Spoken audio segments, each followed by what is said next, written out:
Welcome back to all of our viewers to our second episode of Sports Triad, which we recorded on July 2nd, 2026. Our panelists remain the same. Myself, your humble novice host who has opinions not based on any facts whatsoever. Steve, our computer wizard, who has lots of opinions and believes that they are based on facts, but we are suspect about that. And Tyler, our well-respected radio sports director, who actually does have opinions based on facts. Pull up a chair, folks. 3 lances on the line. Scoreboards lit up early. We got games to unwind. From the bleachers to the back roads, we're calling every play. Who's hot, who's hurt, who's rising, and who just slipped away. As always, we start each week with our Hard as Diamonds trivia question. Steve tries to stump all of our viewers, and nothing makes him happier than stumping Tyler. So what do you got for us this week, Steve? All right. Today I'm going to go baseball on us, and I'm going with some history here. Babe Ruth. So the question is, Babe Ruth played for 4 different organizations. So no credit if you get the 2 easy ones. You get a attaboy if you get the 3 major league organizations, and you get a good job if you get all 4 organizations, and you get a super bonus if you can name the 5 teams. One of the organizations, he played for both the minor league team and the major league team. So okay. I like this because I got the question right last week, so I figured you'd step up your game to a new level this week. So I think I've got a good idea, at least for part of this question. There's a final part that I'm a little unsure on, but I'll be interested to try to answer this and see how close I came once we get to the end of the show. Okay, and I'll remind our viewers to put your answer in the comments, or your best guess in the comments. All right. So let's start this week's discussion with what's happening in sports. What do you got, Steve? Well, as much as I hate to do this, and because I said some nasty things about him last week, I'm going to give him some credit this week. The U.S. men's soccer, they now advanced to the 16, the level 16. So there's 16 teams left now. So congratulations to those guys. And my question to Tyler is, do you think soccer, right now soccer, I think is the 4th sport in the U.S. Do you think there's a chance that it will overtake baseball as the 3rd? You know, this is an interesting question because I think it gets recirculated every few years, and my answer is going to be a pretty resounding no, and I'll get to why here in just a second. First, I'll speak on behalf of soccer. So I will say, I do feel with people maybe around my age bracket or younger, soccer has probably taken a step forward, maybe compared to, some previous generations. So I think soccer is gaining ground in America and becoming more popular. So this following point about it not catching baseball is nothing against soccer. Like, I think it's picking up compared to a few decades ago. I think more people are probably playing it now. I think more people are consuming it. So that all is kind of in favor of soccer. Where I'm going to say no, it's not going to catch baseball. So think about what's going on right now. It's the World Cup, arguably the biggest sporting event in the entire world. And obviously, it's happening in the U.S. right now. So it really has kind of caught on to the public consciousness. And even if it wasn't in the U.S., I still think it would be a pretty big topic of discussion right now amongst Americans and just the general sports population. That being said, though, for soccer to catch baseball, people need to care about the non-World Cup times of soccer just as much as the World Cup times, because right now we're comparing soccer's biggest possible event to the baseball regular season. And at this point, I'd be interested to see where the viewership kind of relates between those two, but I would be very willing to say a lot of the people right now who are really locked into the World Cup are not necessarily going to be watching much soccer once the World Cup comes to an end. And for that reason, I don't think they can catch baseball. Baseball, I would say it's not nearly as popular as it was in the 1990s or the early 2000s, just because people have so many other things to do now. But I will say baseball kind of has their core market that I think is never going away, no matter how many times Major League Baseball slaps their fans in the face, or there's this scandal or that scandal. I think there's a core market, myself included in this, that's probably just always going to consume baseball in some way, shape, or form. And I'd even say the past 2 or 3 years, I think baseball is slightly starting to tick back up, even if it's not ever going back to the 1990s levels or early 2000s. But that being said, I think the baseline of where baseball is in America, like the minimum amount of viewership, is probably high enough that I think it'll always, or at least for the foreseeable future, stay above soccer. Yeah, I think I got to agree with you there. Although there are, in the major markets, baseball's clearly, outdrawing soccer. But one market, Atlanta, soccer actually on the average per game, I think soccer season is 34 games, so 17 home games. So I guess that factors in. But Atlanta's actually, their soccer team's actually outdrawing their baseball team. Is that really true? Of how good of a season the Braves are having? That's really surprising to me. Yeah, I mean, they're both, let me give you a number here. So the Braves are averaging 35,000 fans a game, and the Atlanta United, I guess is what their soccer team is called, is averaging 43,000 a game. All right. I guess that's more of a credit to Atlanta United than anything, because 35,000 for a baseball game is a really good crowd.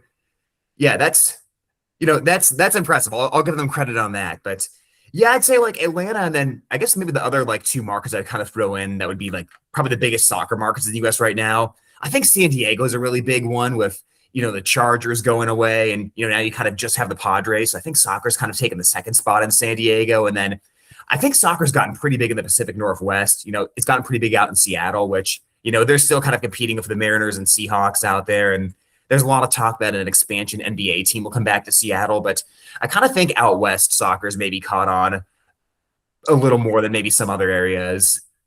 Yeah. And, one of the things I thought about after I looked up those numbers too is I think the number of games plays into it. Like baseball, you have, 82 home games. Soccer, you have 17 home games. So if you're a soccer fan, you only have 17 chances to see him play. So you're probably going to go and see him if the team's hot. That's a good point as well. And I think this is something that both Major League Baseball and the NBA kind of struggle with right now. And it's a lot of it is that the tail kind of wags the dog here, right? Like sometimes you do things that satisfy the TV executives, maybe not in the best interest of the sport, but like the playoffs have expanded so much in those sports. And then the regular season, like you said, like a Major League regular season is 162 games, an NBA regular season is 81 games. So sometimes fans kind of maybe don't see the importance quite as much in the regular season as would have been the case in the past, or at least one individual game in the regular season doesn't matter that much, where I think you bring up a good point. Like that's a small enough season, soccer wise, 34 games, I think you said, where it's like the regular season games are still pretty important at that level. So I do think that's one thing, that sports leagues, especially, an emerging league like soccer in America kind of has to balance, where like, you want fans to still care about the regular season, but you want enough inventory, I guess, to satisfy your TV partners and fans and whatnot. Yeah. All right. Well, I have one more I just wanted to hit Tyler with. Okay. Go ahead. LeBron, you probably heard LeBron said, I'm not going to play for I'm moving on from the Lakers. Now, whether he does or not is another question, but what do you think? Do you think, one, like and I know he's not going to, but let's say he said, hey, I wouldn't mind finishing up with the Cavs. Would you, as a Cav, would you even be interested in that? All right. So at the risk of totally derailing our discussion, this is going to open up a whole nother can of worms, I guess. So this whole LeBron situation has been fascinating, because if you had asked me 2 days ago where I thought LeBron was going to play this year, I would have said almost for sure Golden State. Now, it's kind of become similar to the NFL draft, where the closer we get to LeBron's decision, the more conflicting reports come out in the media. Whereas now we're hearing some reports that, maybe he does just want to play for a championship and doesn't care as much about the money. Maybe he would take a veteran's minimum, which those two things would work in favor of Cleveland. But regardless of where LeBron ends up going right now, I do think we've kind of gotten to the point where the picture has become so muddled that it's kind of hard to parse this report from that report. But back to your original question of would I want him to come back to the Cavs or not?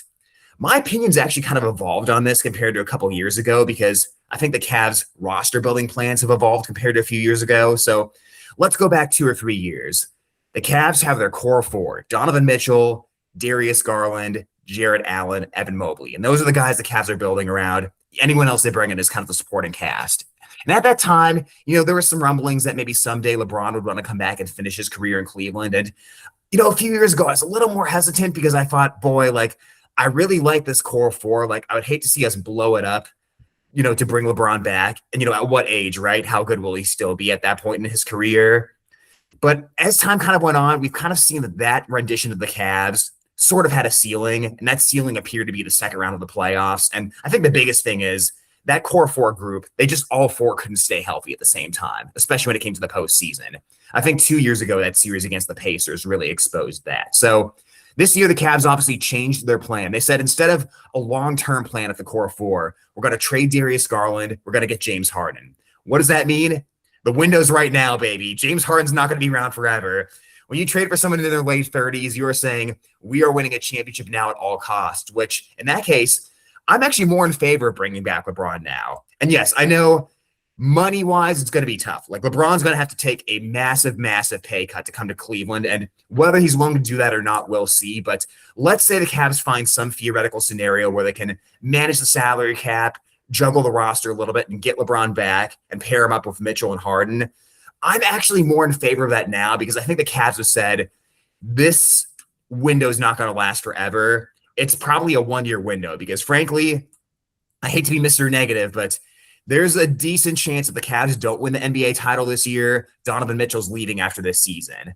And if we re-sign James Harden, let's say to a 2-year deal, I'm not sure how great year 2 of that deal is going to be at his age. So the Cavs are pretty much laying in all the chips for this season. So in that case, 40-year-old LeBron, or 40-plus-year-old LeBron, I should say, come on board. If we can find a way to make it work. The biggest thing plaguing the Cavs is they don't really have a true great player out on the wing. LeBron would fix that at this age. So the last thing I'll say is, I hope we get player LeBron and not GM LeBron. And that's a whole other topic of conversation. But I have kind of gone with the Cavs philosophy of let's go all in for this year. And if we don't win the championship this year, maybe we have to rebuild. But I would rather us take this massive swing this year, go for it all, get LeBron back. And if it doesn't work, it doesn't work. Then a halfway measure that maybe gets us to the second round or even back to the Eastern Conference Finals, but still leaves us well short of where we want to go, which is winning it all this season. Yeah. I don't think it's going to happen, but you sort of moved me a little bit towards wanting them because, my first thought is, why mess with it? The Cavs have something going. Maybe it's not enough, but maybe they can click it in. That would just sort of throw a whole different spin on what they're doing. But you make some good points, so maybe it wouldn't be a bad thing. I actually think, go ahead. I was just going to say, I actually think there's a good possibility. I mean, he's worth $1 billion. Does money mean anything to him? And through his whole career, even though he's had minor missteps, hasn't the story, his story he's presented always been important to him? And what better story than to come back home, win a championship, and say, I'm done? Isn't that the perfect story? That would be the perfect story. And I think you bring up a good point. Because LeBron, I think as much as he says he doesn't, I think he does really care about public perception a lot. When he first went to Miami and left for the first time, I think that first season where he got booed in every arena around the NBA, really, I think that kind of hurt him a little bit internally. And I think he kind of wanted to get back to being a player more beloved by fans. And I do think coming back to Cleveland would kind of give him that. I will say, too, I do think he's enjoying this offseason where everyone speculates about where he's going. I do kind of think that's something that LeBron's pretty into. So we'll see how long he drags out this free agency. But the one final point I'll throw in here is just, going back to the point you made about not wanting to mess up a good thing with the Cavs. that was kind of my philosophy before they made the James Harden trade, because I kind of worried about how LeBron would fit into the style of play with Mitchell and Garland and like these young players sharing the ball and moving around and being super active on offense. And, I kind of worried like, oh, like we're going to bring in a guy who's maybe just more like heliocentric with the ball in his hands. And, there's going to be more standing around and like isolation and whatnot. But I kind of felt like all that went out the window when he got James Harden. It's like, all right, we're mixing a bunch of different things here and just kind of seeing if it works. So we'll see. If I had to bet my life on it today, I probably would guess that he won't come back to Cleveland, just because I think even though, yes, he has been worth $1 billion, I do still think he's such an advocate for players that him taking a really below market contract probably would go against that ethos. But we'll see. I mean, at this point, like, free agency has been so crazy already. I have no idea what's going to happen next. Yeah. All right, very good. This week, our features the first take on the NFL. Steve's going to put on the screen the Vegas odds as they stand today. So what stands out to you on that list, Steve? Well, the first one I wanted to talk about is the Bills versus the Patriots. And I'll be interested to get Tyler's take on this. My take is that the Vegas odds say that the Bills are going to win the division and the Patriots will get a wild card if you go just by the Vegas odds. And I'm going against the Vegas odds there. I think the Patriots actually take the division. I think the Bills still are will be one of the powerhouse teams, but I think they'll be in the wild card spot instead. And my reasoning is I think the Patriots have done more to improve their team than the Bills have done to improve theirs. Like the Super Bowl, it was a disaster for the Patriots. And they went out and they did a lot to shore up their offensive line. So I'm saying the Patriots take the division and the Bills end up with a wild card. What says you, Tyler? I'm going to actually disagree with you on this. I will say I have some pretty major questions about both teams. Like the Bills fired Sean McDermott and said, he can't get us over the hump. We need a big change. And then they promoted their offensive coordinator to head coach. It kind of gives me like the substitute teacher taking over in the classroom type of vibes. So that does worry me a little bit. But at the end of the day, I think I'll still take the Bills to win the division. And here's why. I think last year the Patriots just got really ahead of schedule. And that's a good thing, obviously. It was great for them that they went to the Super Bowl and Drake May turned into an MVP candidate. And no surprise that Mike Vrabel was the right choice as the head coach. But I'm going to make a comparison to them and what the Washington Commanders did. So 2 years ago in Jaden Daniels' rookie year, Washington goes to the NFC Championship game. And we think, all right, they've arrived. They're a Super Bowl contender this year. Then this season, injuries happen, obviously. Jaden Daniels misses some time. There's other injuries on the team, and the season's just a disaster for them, and they're one of the worst teams in the NFL.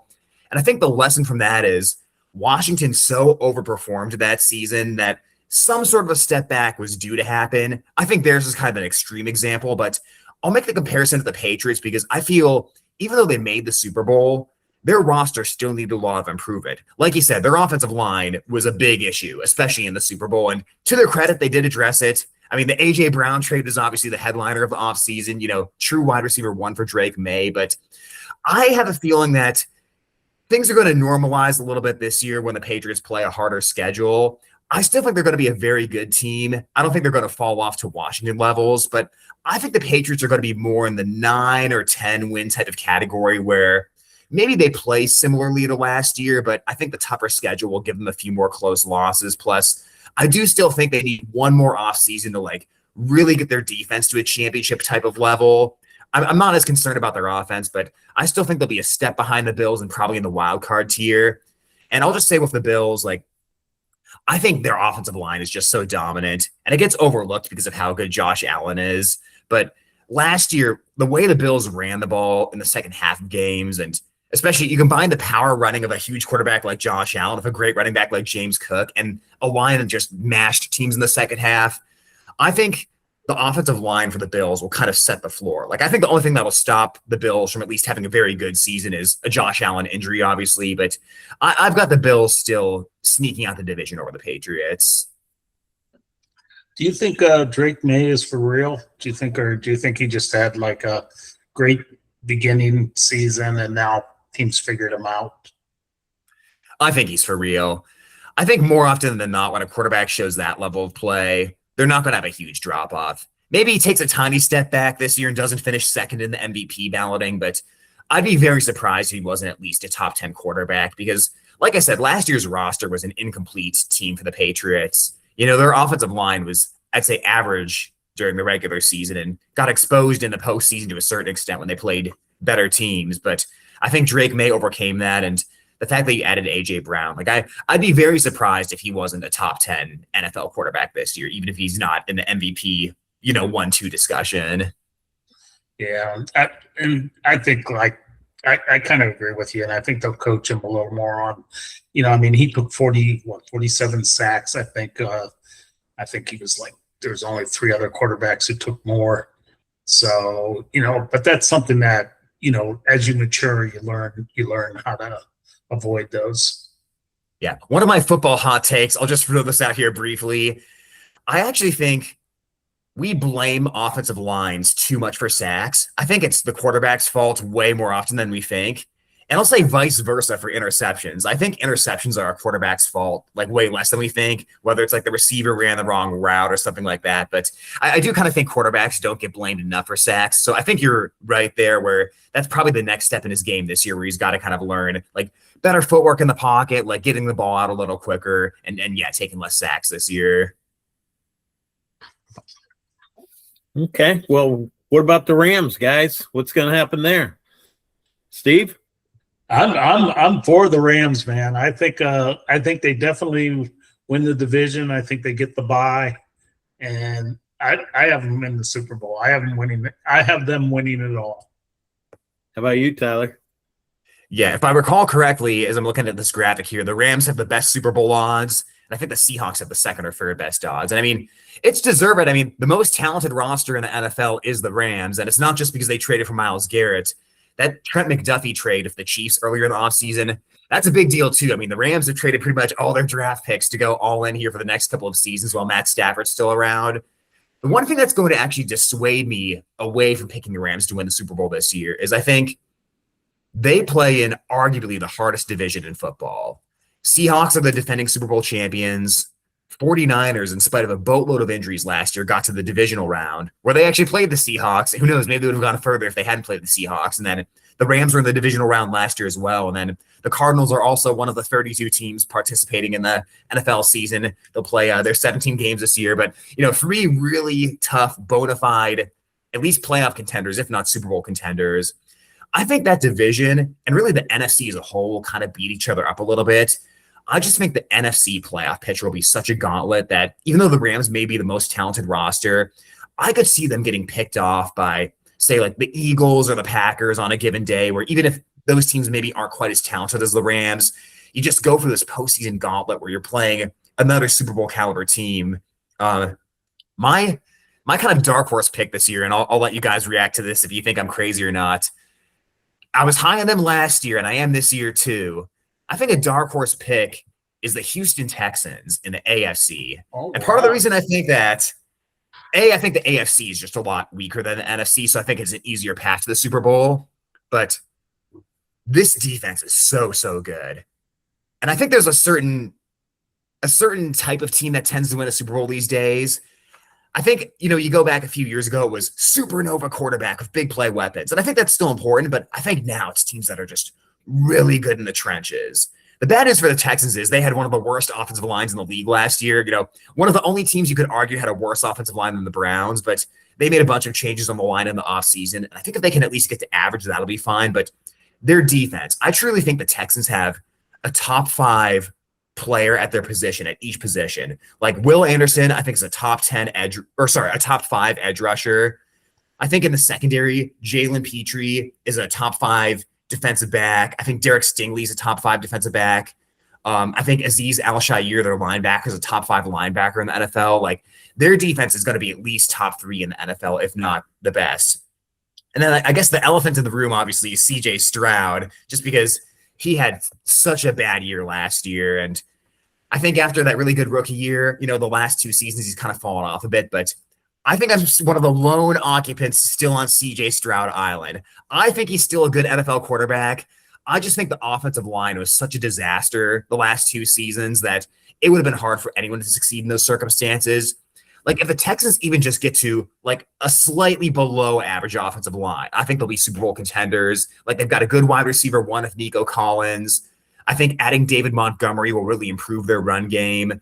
So again, like, I think now to win a Super Bowl, you don't have to have a top 5 quarterback if everything is good around him. Like 2 years ago, Jalen Hurts, like, good quarterback, but I would say not a great quarterback. Like, I'd say Jalen Hurts is probably not a top 10 quarterback, but the Eagles won the Super Bowl because everything was great around him. Like Seahawks last year, Sam Darnold, like, great story of coming back from being a draft bust and turning into a Super Bowl champion, but everything was perfect around him pretty much. And, he had a good season, even if he wasn't a top 5 quarterback in the league. So, the final point I'll make about the Texans is, even if all these issues, they've made it to the divisional round 3 years in a row. So they've gotten that playoff experience. They've already shown with a deficient offensive line, they can still get that far in the playoffs.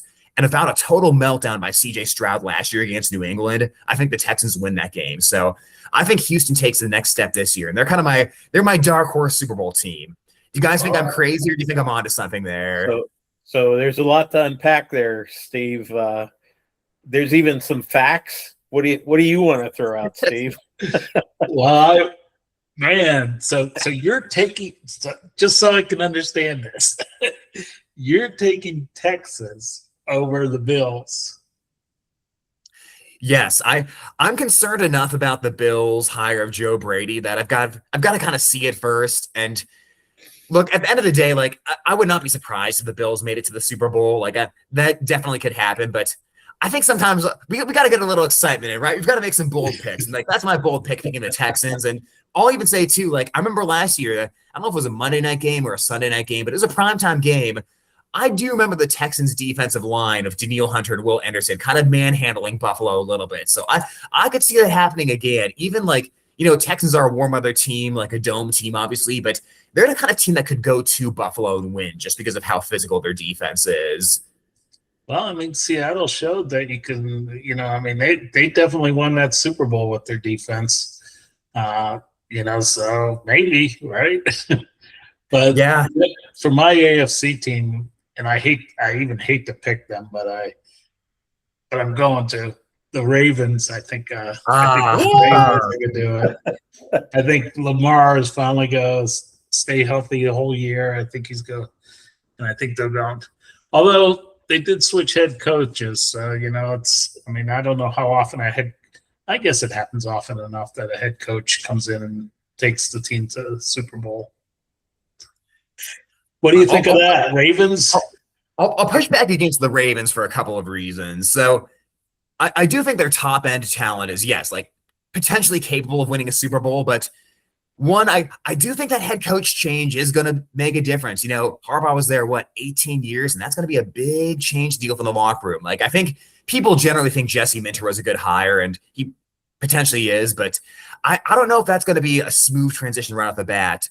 The other thing I'll say is, like, this Ravens defense is not nearly as good as they used to be. Like, they're a Kyle Hamilton injury away from totally falling apart on defense. Even last year, like, they were middle of the NFL in a lot of categories rather than, like, top 10. And that was with Kyle Hamilton healthy. Like, defensively, like, I worry about the age of the defense. Like, Trey Hendrickson, their big offseason acquisitions, getting up there in age. Like, Calais Campbell on the line, he's getting old. Like, Roquan Smith, like, Marlon Humphrey. Like, all the big name players on the Ravens defense, besides Kyle Hamilton, are starting to age a little bit. So that does kind of concern me a little bit. I will say, if the Ravens had landed that Max Crosby trade, I might get on board with you there and say they would have been the Super Bowl favorites in the AFC. But I'm worried enough about their defense. And you can say any team's a quarterback injury away from disaster, but with how much Lamar Jackson runs the ball, it's maybe more of a concern for him than some quarterbacks. Like, we're at the point now where Lamar Jackson has had a history of injuries. Like, this is not just a one-off type of thing. Like, we're kind of getting to the same point of him that we are of Joe Burrow, where you're starting to say these guys are a little injury prone. So I do have some real concerns about the Ravens this year. Yeah. Well, we definitely. So you're going Texas. I'm going Ravens. And are you going Rams on the other side? Oh man, yeah, NFC. Who do I want to pick? I'll stick with the bit that I did earlier about picking someone outside of the Rams. Man, NFC's tough because there's just so many good teams, and like on any given day, my mood could change a little bit, and a new team could be a favorite to go to the Super Bowl. But I'll throw the Packers in there on the idea that if Micah Parsons stays healthy the whole season, like that's going to be a pretty good defense, I think. And then like I think Matt LaFleur is just such a good head coach. Like offensively, I don't think they have a ton of stars offensively, but I think they're pretty good at every position. And Jordan Love is like maybe not a top 5 quarterback, but like good enough of a quarterback to take him to the next level. So I'll say Packers in the NFC just because I think in the NFC there's probably 6 teams, maybe even 7 yet you could throw into a hat, and one of them is going to go to the Super Bowl. I do think like the Rams are the favorites, but like so often the team that wins the offseason or the team that's the favorite doesn't win, and that's part of what makes the NFL so fun. Let me throw one more at you, and I'm saying that the Chiefs are going to bust this year. I think this is going to be a big year. I mean, a big non-year for the Chiefs. The Vegas odds haven't taken their division, but I think they're going to have another miserable year. Your thoughts? So, do you think they're going to miss the playoffs entirely, or just not make it to the Super Bowl? Yeah, not even make the playoffs. I actually think I kind of agree with you on this one, which it sounds crazy to say Patrick Mahomes' team is not going to make the playoffs in back-to-back seasons, but this seems like a transitional year. Like we talked last show, like what the Browns front office did with the Myles Garrett trade. Like the front office will tell you what they think about the team without even, directly saying it. When the Chiefs traded Trent McDuffie, that kind of told me they don't really think that they're a Super Bowl winning team this year. Like I kind of agree. I think this is a transitional season for the Chiefs where like they still really need to rebuild their wide receiver room. And they still really need to figure out what life after Travis Kelce is going to be like, because at some point he's going to retire, whether they like it or not. This offseason, it feels like the Chiefs kind of focused more on rebuilding the defense, but like I'm just not buying what their offense has. Like it's Patrick Mahomes and a bunch of like, what else are you going to do offensively? So I kind of agree. I do think the Chiefs are going to miss the playoffs this year. I think you're onto something with that. All right. Well, there's a lot to think about there. That brings us back to the Hardest Diamonds trivia question. You want to read it again, Steve, and then we'll see whether you stumped them. All right. So the question has to do with baseball and Babe Ruth. What 4 organizations did Babe Ruth play for?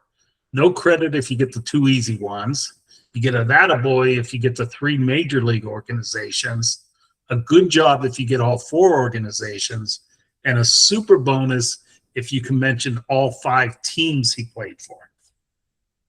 All right, so I'll preface this by saying I don't think I'm going to get the super bonus, but I know I'm going to get at least 3 of them. So the 2 easy ones are obviously the Boston Red Sox and the New York Yankees, most famous trade in Major League Baseball history. The other major league organization that people forget about is Babe Ruth also played for the Boston Braves at the very end of his career. So that's the 3 major league ones. And I believe this is the one I'm not 100% on, but I think I've got it. I believe he also played for Baltimore along the way. Am I onto something there?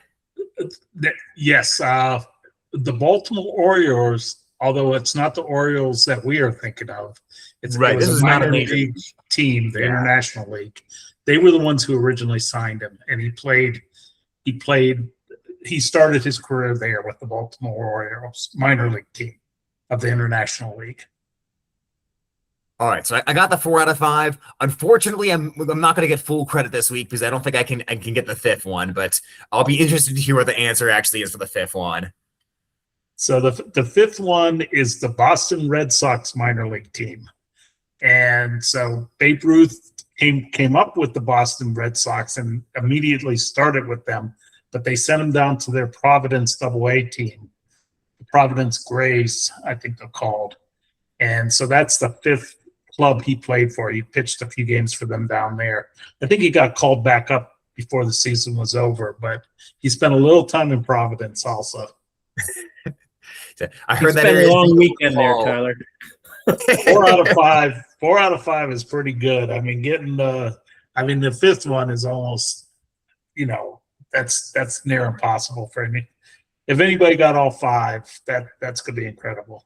So yeah, if you didn't use Google for all 5, you're a true diehard there. Yeah. So let me throw out a bonus question here and see if you can get the bonus question.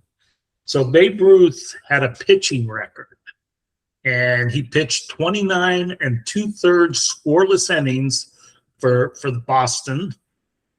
Can you tell me who broke his record?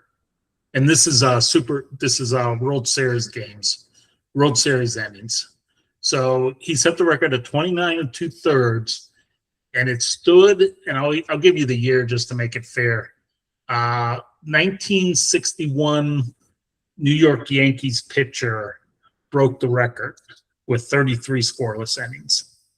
Can you name the pitcher? And he's a Hall of Famer. I'll give you that too. Okay, that gives me enough context. There was the name I was thinking of, but I think what you just said confirmed it. So I believe the record breaker was Whitey Ford, if I'm not mistaken. You get the bonus. Yep. All right. You gave me too many clues there. I was leaning towards Ford, but when you said Hall of Famer, that just confirmed it for me. Yeah, I should have stopped at 1961 Yankees was probably enough. Yeah. Oh, that's a good trivia question. Had to go deep in the vault for that one today. Love it. All right, what's coming up in sports this week, Steve? Well, I'm going to give another shout out to the U.S. Soccer team. They are going to play Belgium, I believe, July 6th.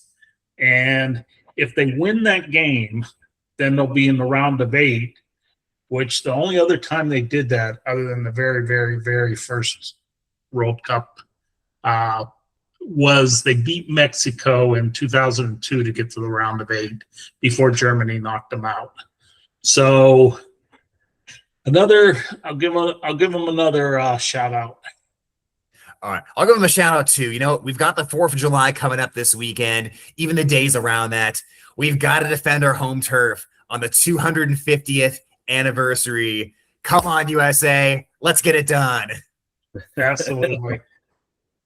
Excellent. All right, that's a wrap for this week. Thank you, everyone, for watching and listening. Please make sure you like, subscribe, and share this episode. So until next time, keep smiling. Pull up a chair, folks. 3 lances on the line. Scoreboards lit up early. We got games to unwind. From the bleachers to the back roads, we're calling every play. Who's hot, who's hurt, who's rising, and who just slipped away. Hear that crowd get louder, feel that Friday frame. We got boots on the sideline and fire in the name. 3 lances, sports Triad, bring the sports news home. 3 lances, sports Triad, every win gets known. 3 lances, sports Triad, tell it straight, tell it proud. 3 lances, sports Triad, turn the whole town